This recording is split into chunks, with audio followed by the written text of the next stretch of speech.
প্রিয় ও স্নেহের 2024 সালের নতুন বছরের নবম শ্রেণীর ছাত্রছাত্রী বন্ধুরা, আশা করি তোমার সবাই ভালো আছো।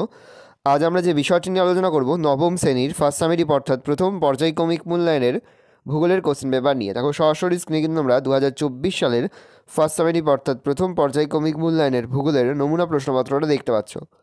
দেখো একের দাগে রয়েছে সঠিক উত্তর নির্বাচন করে লেখো প্রতিটি প্রশ্নে মান 1 করে 1 × 7 = 7। প্রথম, সৌরজগতের সবচেয়ে নিকটতম ও ক্ষুদ্রতম গ্রহ হলো পৃথিবী, বুধ, শুক্র, শনি। উত্তর হবে বুধ। পরের প্রশ্ন, ভারতের মহাকাশ গবেষণা বিষয়ক সংস্থা NASA, IAAU, ISRO, ISRO, INSAT।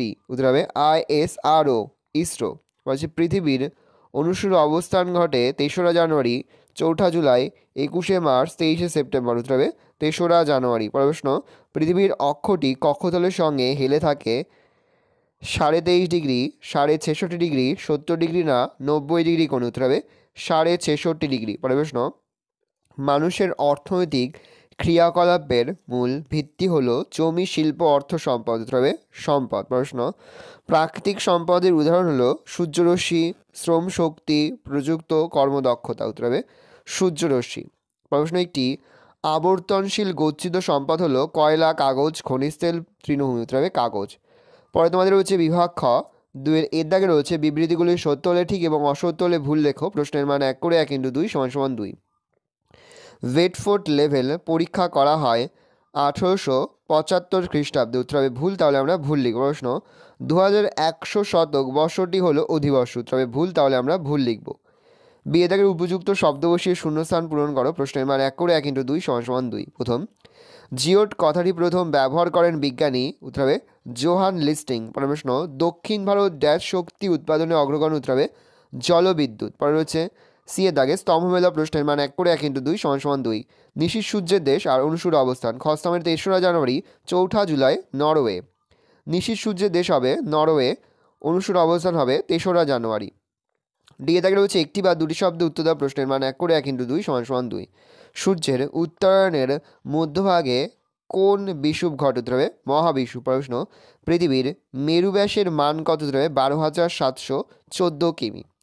পরে তোমাদের রয়েছে বিভাগ গ, 3 দাগে রয়েছে নিচের প্রশ্নগুলির উত্তর সংক্ষেপে লেখো। প্রশ্নের মান 2 করে 2 × 3 = 6। প্রথম, পৃথিবীর কোন অঞ্চলে মধ্যাকর্ষণ শক্তি সবচেয়ে বেশি? উত্তর হবে পৃথিবীর মেরু অঞ্চলে মধ্যাকর্ষণ শক্তি সবচেয়ে বেশি, কারণ এখানে কেন্দ্র বহির্মুখী শক্তি সবথেকে কম ও পৃথিবীর অভিগত গোলাকার আকৃতির জন্য পৃথিবীর কেন্দ্র থেকে মেরু অঞ্চলের দূরত্ব কম, তাই মধ্যাকর্ষণ বল এখানে সব থেকে বেশি। অথবা রয়েছে জিপিএস কি? জিপিএস এর পুরো কথাটি হলো গ্লোবাল পজিশনিং সিস্টেম, যার দ্বারা মানুষের তৈরি 24টি কৃত্রিম উপগ্রহের সাহায্যে ভূপৃষ্ঠের ওপর কোনো স্থানের অবস্থান নির্ণয় করা যায়। জাহাজ চালানো থেকে শুরু করে মিসাইল উৎক্ষেপণ সবেতেই সঠিক দিশা ও নির্ভুল নির্দেশ দিতে জিপিএস এর ব্যবহার করা হয়। আমেরিকা যুক্তরাষ্ট্রের প্রতিরক্ষা বিভাগ প্রথম জিপিএস চালু করে। বর্তমানে জিপিএস হ্যান্ডসেট দ্বারা মানচিত্র প্রস্তুত, জরিপ কার্য, ট্রোপো ম্যাপ তৈরি, মৌজা ম্যাপ তৈরি, ইঞ্জিনিয়ারিং সার্ভে পরিকল্পনা সম্ভবপর হয়েছে। 3 দিকে রয়েছে পৃথিবীর কোন কোন অঞ্চলে ঋতু পরিবর্তন হয় না? উত্তর লিখবে পৃথিবীর নিরক্ষীয় অঞ্চল এবং মেরু অঞ্চলে ঋতু পরিবর্তন হয় না, কারণ 1, নিরক্ষরেখা ও তার নিকটবর্তী অঞ্চলে সূর্যরশ্মি প্রায় সারা বছরই লম্বভাবে পড়ায় এখানে চিরকালই গ্রীষ্ম ঋতু থাকে। 2, অন্যদিকে মেরু অঞ্চলে সূর্যরশ্মি সারা বছরই তির্যকভাবে পড়ায় এখানে সর্বদাই শীতকাল থাকে। অথবা রয়েছে পৃথিবী মহাশূন্যে অবস্থান করছে কিন্তু আমরা ছিটকে বেরিয়ে যাচ্ছি না কেন? তো লিখবে ভূপৃষ্ঠে অবস্থান করার সঙ্গে সঙ্গে মানুষ, জীবজন্তু, যাবতীয় বস্তু পৃথিবীর সঙ্গে একই গতিতে আবর্তন করে চলেছে। অন্যদিকে ভূপৃষ্ঠে অবস্থিত সমস্ত বস্তুকে পৃথিবী অভিকর্ষ বলের প্রভাবে নিজের কেন্দ্রের দিকে আকর্ষণ করে বলে দুরন্ত গতিতে ছুটে চলা পৃথিবীপৃষ্ঠ থেকে আমরা ছিটকে পড়ি না। পরে জীবাশ্ম প্রাণী কাকে বলে? দেখবে উদ্ভিদ ও প্রাণীর দেহাবশেষ শিলাস্তরের মধ্যে চাপা পড়ে প্রস্ত্রীভূত হলে তাকে জীবাশ্ম বলা হয়। এই জীবাশ্ম সৃষ্টির সময় জীব দেহাবশেষ ভূ অভ্যন্তরের চাপ ও তাপে এবং রাসায়নিক বিক্রিয়ায় পরিবর্তিত হয়ে যখন জ্বালানি খনিজে পরিণত হয় তখন তাকে জীবাশ্ম জ্বালানি বলে। কয়লা, খনিজ তেল ও প্রাকৃতিক গ্যাস। অথবাদি রয়েছে কালো হিরে কাকে বলে এবং কেন বলে। উত্তর লিখবে কয়লাকে কালো হিরে বলে কারণ বর্তমানে দৈনন্দিন জীবনে কয়লা এবং তা থেকে প্রাপ্ত উপজাত দ্রব্যগুলি অত্যন্ত অপরিহার্য হয়ে গেছে এবং সর্বোপরি তাপবিদ্যুৎ উৎপাদন করতেও কলকারখানার বিভিন্ন কাজে কয়লা ব্যবহৃত হয়। হিরে যেমন মূল্যবান পদার্থ ঠিক তেমনই ব্যবহারগত দিক থেকে কয়লাও অত্যন্ত মহার্ঘ বস্তু এবং কয়লার রং কালো, তাই হিরের সঙ্গে তুলনা করে কয়লাকে কালো হিরে বলে। পরে তোমাদের রয়েছে বিভাগ ঘ, 4 দাগে রয়েছে নিচের প্রশ্নগুলির উত্তর দাও। বিকল্প প্রশ্নগুলি লক্ষণীয়, প্রশ্নের মান 3 করে, 3 গুণ 3 সমান সমান 9। প্রথমে রয়েছে টিকা লেখো অন্তস্থ গ্রহ। সংজ্ঞা: সৌর পরিবারের যে গ্রহগুলি সূর্যকেন্দ্রিক কক্ষপথের ভিতরের দিকের 7,000 কোটি কিমি দূরত্বের মধ্যে অবস্থান করছে তাদের অন্তস্থ গ্রহ বলে। বৈশিষ্ট্য: অন্তস্থ গ্রহগুলির পারস্পরিক দূরত্ব কম। 2. এই গ্রহগুলির আকার বা ক্ষেত্রমান ছোট। 2. সূর্যের নৈকট্য হেতু এই গ্রহগুলির উষ্ণতা বেশি। 4. এদের উপগ্রহের সংখ্যা কম, যেমন বুধ ও শুক্র গ্রহের উপগ্রহ নেই, পৃথিবীর একটিমাত্র উপগ্রহ এবং মঙ্গলের 2টি। 5. সৌর পরিবারের একমাত্র অন্তস্থ গ্রহ পৃথিবীতে প্রাণের সঞ্চার ঘটেছে। উদাহরণ: সৌর পরিবারে অন্তস্থ গ্রহের সংখ্যা 4টি, যথা বুধ, শুক্র, পৃথিবী ও মঙ্গল। অথবাদি রয়েছে পৃথিবীর আকৃতি অনুধাবনে জিপিএস কিভাবে সাহায্য করে। মহাকাশে প্রেরিত একাধিক কৃত্রিম উপগ্রহের সাহায্যে ভূপৃষ্ঠের কোনো স্থানের অবস্থান নির্ণয়ের কৌশলকে গ্লোবাল পজিশনিং সিস্টেম বা জিপিএস বলে। নিম্নলিখিত উপায়ে জিপিএস সাহায্য করে। এই জিপিএসের সাহায্যে পৃথিবীর কোনো অংশের সঠিক অবস্থান যেমন জানা যায়, তেমনই পৃথিবীর প্রকৃত আকৃতিও সঠিকভাবে জানা যায়। 2. ভূপৃষ্ঠের 2 বা ততোধিক স্থানের উচ্চতার কয়েক সেমি উচ্চতার পার্থক্যও জানা যায়। 3. কৃত্রিম উপগ্রহের পর্যবেক্ষণ বিন্দুর স্থানাঙ্ক পাওয়ার জন্য জিপিএসের প্রয়োজন হয়। কোনো একটি ক্ষুদ্র অঞ্চলের প্রতিকৃতি তথা আকৃতিগত পরিবর্তন খুব সহজেই এর সাহায্যে নির্ণয় করা যায়। 4. মহাকাশে কৃত্রিম উপগ্রহগুলি প্রদক্ষিণ করতে করতে সেন্সরের মাধ্যমে সিগন্যাল প্রেরণ করে থাকে এবং তা ভূপৃষ্ঠের সংগ্রাহকের মাধ্যমে সংগৃহীত হয়। এইভাবে কোনো স্থানের অবস্থান সংক্রান্ত তথ্য সংগ্রহ হয়। পরের প্রশ্ন: অপসূর ও অনুসূর অবস্থান বলতে কী বোঝো? সূর্য থেকে পৃথিবীর গড় দূরত্ব প্রায় 15 কোটি কিলোমিটার হলেও পৃথিবীর উপবৃত্তাকার কক্ষপথের একটি নাভিতে সূর্য অবস্থান করায় পৃথিবী থেকে সূর্যের দূরত্ব হ্রাস বৃদ্ধি ঘটে। এটি বোঝানো হয় অপসূর ও অনুসূর অবস্থান দিয়ে। যেমন অপসূর অবস্থান: পরিক্রমণের সময় 4 জুলাই পৃথিবী ও সূর্যের রৈখিক দূরত্ব বৃদ্ধি পেয়ে দাঁড়ায় 15 কোটি 20 লক্ষ কিমি। এই দিনটিকে অপসূর অবস্থান বলে। অনুসূর অবস্থান: পরিক্রমণের সময় 3রা জানুয়ারি পৃথিবী থেকে সূর্যের রৈখিক দূরত্ব কমে দাঁড়ায় প্রায় 14 কোটি 70 লক্ষ কিমি। এই দিনটিকে অনুসূর অবস্থান বলে। এই লেখার শেষে অবশ্যই কিন্তু অনুসূর এবং অপসূর অবস্থানের চিত্রটা কিন্তু এঁকে দেবে, তাহলে কিন্তু ফুল মার্কস তোমরা পাবে। অথবা দিয়ে রয়েছে রবি মার্ক বা সূর্যের আপাত বার্ষিক গতি বলতে কী বোঝো? রবি শব্দের অর্থ সূর্য এবং মার্ক অর্থে পথ, একে বোঝানো হয় আপাত দৃষ্টিতে যে বার্ষিক গতিপথে সূর্যকে পৃথিবীর চারিদিকে সঞ্চরণশীল বলে মনে হয় তাকেই রবি মার্ক বা সূর্যের আপাত বার্ষিক গতি বলে। পয়েন্ট করবে সৃষ্টি: পৃথিবী তার উপবৃত্তাকার কক্ষপথে 66.5 কোণে হেলে সূর্যকে প্রদক্ষিণ করায় রবি মার্ক সৃষ্টি হয়। সময়কাল: 22 ডিসেম্বরের পর থেকে 21 জুন পর্যন্ত উত্তরায়ণকালে সূর্যের কর্কটক্রান্তি রেখামুখী এবং 21 জুনের পর থেকে 22 ডিসেম্বর পর্যন্ত দক্ষিণায়নকালে সূর্যের মকরক্রান্তি রেখামুখী বিচরণের জন্য এই অবস্থার সৃষ্টি হয়। প্রশ্ন: দক্ষিণ ভারতের নদীগুলি জলবিদ্যুৎ উৎপাদনের পক্ষে অনুকূল হওয়ার কারণ কি বর্ণনা করো। পয়েন্ট করবে দক্ষিণ ভারতে জলবিদ্যুৎ কেন্দ্র স্থাপনের সুবিধা। 1 দিয়ে পয়েন্ট করবে বন্ধুর ভূমিরূপ: দক্ষিণ ভারতের ভূমিরূপ যথেষ্ট বন্ধুর প্রকৃতির হওয়ায় এখানকার নদীগুলি বেশ খরস্রোতা, তাই এখানে জলবিদ্যুৎ কেন্দ্র স্থাপন সহজসাধ্য। 2. কঠিন শিলাস্তর: দক্ষিণ ভারতের বেশিরভাগ অঞ্চলের শিলাস্তর প্রাচীন আগ্নেয় শিলায় গঠিত হয়। অঞ্চলটি যেমন স্থিতিশীল তেমন স্বল্প ভূমিক্ষয় সম্পন্ন। 3. জলাধার নির্মাণের সুবিধা: দক্ষিণ ভারতে অপ্রবেশ্য শিলাস্তর থাকায় এখানে বিশাল জলাধার নির্মাণ করার সুবিধা রয়েছে, ফলে এই জলাধারে বৃষ্টির জল ধরে রেখে সারা বছরই বিদ্যুৎ উৎপাদন করা সম্ভব হয়। 4.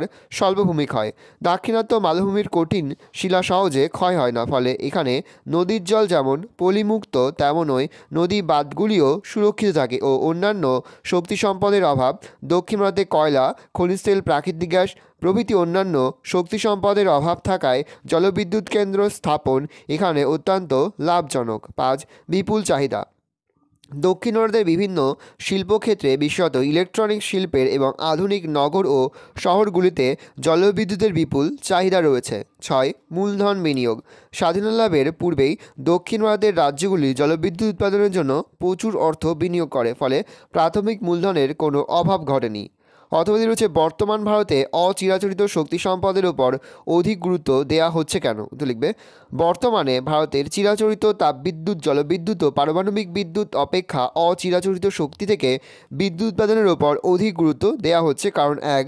ক্ষয়িষ্ণু শক্তি সম্পদ, কয়লা, খনিজ তেল, প্রাকৃতিক গ্যাস, পারমাণবিক খনিজ ব্যবহারের ফলে দ্রুত নিঃসৃত হয়ে যাচ্ছে, তাই বিদ্যুৎ উৎপাদনের সৌরশক্তি, বায়ুশক্তি, ভূতাপ শক্তি প্রভৃতির উপর নির্ভরশীলতা বৃদ্ধি পাচ্ছে।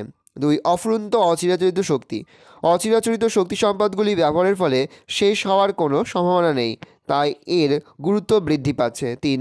পরিবেশ দূষণ কম, অচিরাচরিত শক্তি সম্পদগুলির ব্যবহারের ফলে পরিবেশ দূষণ হয় না, তাই এই পরিবেশ বান্ধব সম্পদ ব্যবহারের অধিক গুরুত্ব দেওয়া হচ্ছে।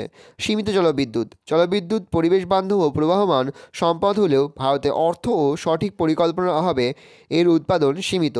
ব্যয় কম, দাম কম, এই বিদ্যুৎ কেন্দ্র স্থাপনের ব্যয় বেশি হলেও পরবর্তীকালে উৎপাদন খরচ খুব কম, ফলে এই বিদ্যুতের বাজার মূল্য অনেক কম।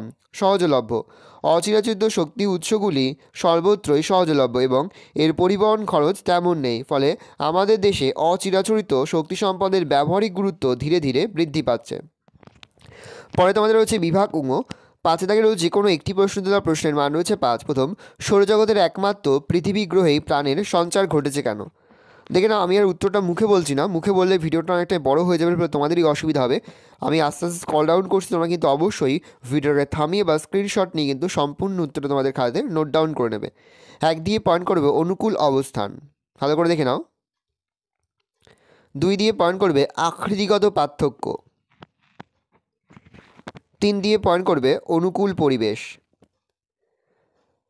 4 দিয়ে পয়েন্ট করবে পৃথিবীর আবর্তন গতি। 5 দিয়ে পয়েন্ট করবে জলের প্রাপ্যতা। 6 দিয়ে পয়েন্ট করবে বায়ুমণ্ডলের উপস্থিতি।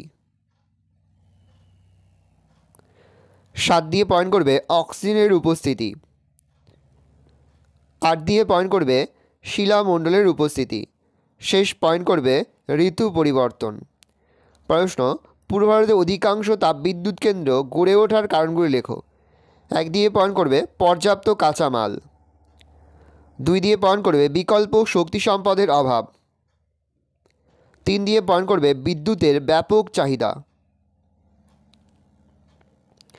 4 দিয়ে পয়েন্ট করবে উন্নত পরিবহন ব্যবস্থা। 5 দিয়ে পয়েন্ট করবে সুলভ ও দক্ষ শ্রমিক। শেষ পয়েন্ট করবে অন্যান্য কারণ। পরে তোমাদের রয়েছে বিভাগ 6 দাগে রয়েছে ভারতের রেখা মানচিত্রে নিম্নলিখিতগুলি উপযুক্ত নাম ও প্রতীক সহ চিহ্নিত করো। প্রশ্নের মান 1 করে 1 × 5 = 5। প্রথম, অসমের একটি খনিজ তেল উত্তোলন কেন্দ্র। 2, ভারতের একটি প্রধান সৌরবিদ্যুৎ উৎপাদন কেন্দ্র। পশ্চিম ভারতের একটি লৌহ আকরিক উত্তোলন কেন্দ্র। তুতিকোরিয়া তাপবিদ্যুৎ কেন্দ্র। কয়না জলবিদ্যুৎ কেন্দ্র। দক্ষিণ ভারতের একটি জলবিদ্যুৎ উৎপাদন কেন্দ্র। ভালো করে দেখে নাও, এই রয়েছে টোটাল তোমাদের ফার্স্ট সামেটিভ অর্থাৎ প্রথম পর্যায়ক্রমিক মূল্যায়নের নবম শ্রেণীর জিওগ্রাফির কোশ্চেন পেপার। ভালো তোমরা কোশ্চেন পেপারটা দেখে নাও, এই ধরনের কোশ্চেন প্যাটার্নেই কিন্তু প্রতিটি স্কুলে তোমাদের কিন্তু ফার্স্ট সামেটিভ অর্থাৎ প্রথম পর্যায়ক্রমিক মূল্যায়নের প্রশ্নপত্র হবে।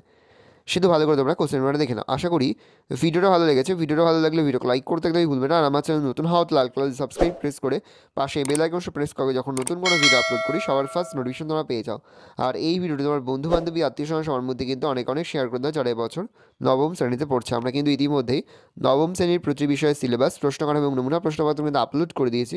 তোমরা যদি এখনও পর্যন্ত সেই ভিডিওগুলো না দেখে থাকো, ভিডিওগুলো কিন্তু তাড়াতাড়ি দেখে নাও। তোমাদের সকলকেই জানাই আগাম পরীক্ষার অনেক শুভেচ্ছা এবং অভিনন্দন।